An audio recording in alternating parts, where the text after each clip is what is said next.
Warga di wilayah Banjir Kanal Barat BKB, Kota Semarang, Jawa Tengah diresahkan dengan aksi mesum sejoli di sebuah mobil pada Selasa, tanggal 21 September tahun 2021.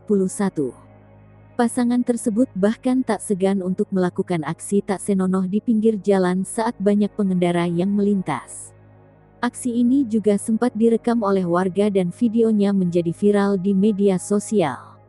Peristiwa ini terjadi di Jalan Bojong Salaman, Pusponjolo, Semarang Barat, Kota Semarang sekira pukul 15 waktu Indonesia Barat. Dalam video yang beredar, mobil jenis Toyota Agya tersebut diparkir di pinggir jalan dekat BKB, Kota Semarang.